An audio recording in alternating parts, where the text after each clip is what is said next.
दिवाळीमध्ये बाहेरून महागडी नानकटाई बिस्किट आणण्यापेक्षा घरच्या घरी फक्त 5 गोष्टींपासून अर्धा किलोपेक्षा जास्त तुम्ही खुसखुशीत अशी नानकटाई बनवू शकता। ओव्हन आणि गॅसवर दोन्ही पद्धतीने मी दाखवलेलं आहे। व्हिडिओमध्ये खूप काही टिप्स मी शेअर पण केलेल्या आहेत, तर तुम्ही हा व्हिडिओ स्टेप बाय स्टेप पूर्ण बघा, म्हणजे तुमची रेसिपी अजिबात चुकणार नाही। तर वेळ न वाया घालवता पटकन रेसिपीला सुरुवात करूया। आता नानकटाई बनवायला सर्वात पहिले आपल्याला इथे घ्यायचंय तूप। त्याच्यामध्ये मी इथे ऍड करते पिठी साखर, ही मी घरातच बारीक करून घेतली आहे। ही साखर आता आपल्याला छान अशी मस्त फेटून घ्यायची, जेणेकरून ह्याच्यामध्ये ना काहीच असे लम्स किंवा गोळे असे काही राहायला नाही पाहिजे। तर मी अशी ही छान मस्त फेटून घेणार आहे। एक 5 ते 10 मिनिटं थोडासा वेळ लागतो, पण अशी प्रॉपर फेटायची, तुम्हाला अजिबात त्याच्यामध्ये असे गोळे राहू द्यायचे नाहीयेत। अशा प्रकारे हे बघा, असं छान असा स्मूथ टेक्स्चर आला पाहिजे आणि येल्लो टू व्हाईट हे असं ट्रान्सफर झालं पाहिजे। सो आता आपलं हे रेडी आहे, तूप आणि साखर। आता आपल्याला घालायचे त्याच्यामध्ये ड्राय इन्ग्रेडियंट। त्याच्यामध्ये आता घालणार आहे 1 कप मैदा, त्यानंतर 2/3 कप बेसन, त्याच्यानंतर रवा, थोडा सोडा, थोडंसं मीठ एक फ्लेवर करता, वेलची पावडर। त्याच्यानंतर आपल्याला हे असं हाताने सर्व असं व्यवस्थित मिक्स करून घ्यायचंय, कारण का चमच्याने ते मिक्स होणार नाही।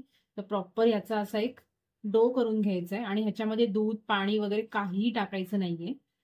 तर हे आता सर्व साईडने असं मी मस्त मिक्स करून घेते। हे बघा, अशा प्रकारे आपला डो जो आहे ना तो प्रॉपर मळून झालेला आहे। आता हे बघायचं, तुम्हाला टेक्स्चर दाखवते, अशा प्रकारचं टेक्स्चर झालं पाहिजे। तर आता आपल्याला याचे ना एकसारखे असे गोळे करून घ्यायचे।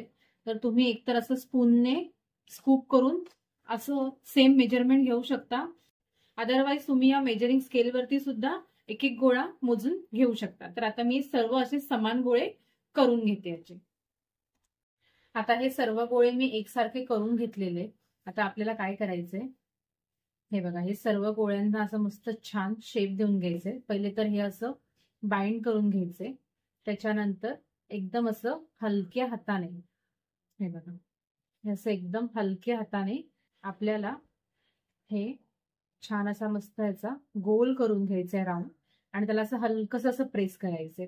आणि त्यानंतर असं एक छोटंसं असं, हे बघा, इकडे आपण एक डेकोरेशन करता असं एका बोटाने असं इथे डिझाईन देऊन घेऊया।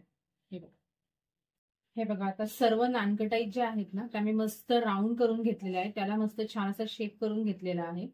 आता त्याच्यामध्ये मी असं थोडासा हा बदामाचा भुगा टाकून घेते आणि ना जस्ट तो असा प्रेस करायचा आहे आपल्याला। हे बघा, अशा प्रकारे। तर आता मी असं सर्व नानकटाई आहेत ना रेडी करून घेते। आता हे आपल्याला, हे जे आहे, ही प्लेट आपल्याला ओव्हन मध्ये बेक करायची, आणि अजून आहेत नानकट्या त्या आपल्याला इडली स्टँड मध्ये बेक करायचे। ज्यांच्याकडे ओव्हन नाहीये त्यांनी इडली स्टँड मध्ये बेक करून सुद्धा ते लोक नानकटाई करू शकतात। आता आपल्या सर्व नानकटाई ज्या आहेत ना त्या रेडी झाल्यात। आता ह्या आपल्याला ओव्हनला बेक करायला टाकायचे। तर मी हा बेकिंग पॅन घेतलेला आहे, एक ट्रे घेतलेला आहे, त्याच्यावरती मी हा बटर पेपर लावून घेतलाय। त्याच्यावर आपल्याला नानकटाई आहेत ना त्या अशा सुटसुटीत जागेवरती अशा मस्त ठेवून घ्यायच्या आहेत, कारण का जवळ ठेवलं तर त्या फुलणार अजून आणि त्या एकमेकांना चिकटणार, त्यामुळे आपल्याला अशा वेगळ्या वेगळ्या ठेवून घ्यायच्या। हे बघा, मी ठेवते तसंच।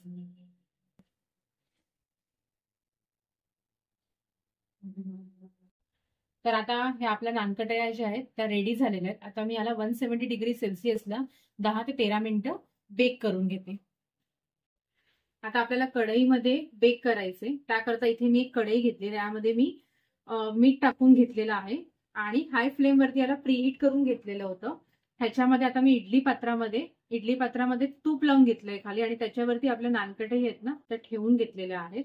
ते आता आपल्याला एका स्टँड वरती असं इडली पात्र जे आहे ते ठेवून घ्यायचे, आणि लो फ्लेम वरती आपल्याला एक 20 ते 25 मिनिटं या नानकटाई आहेत त्या बेक करून घ्यायच्या।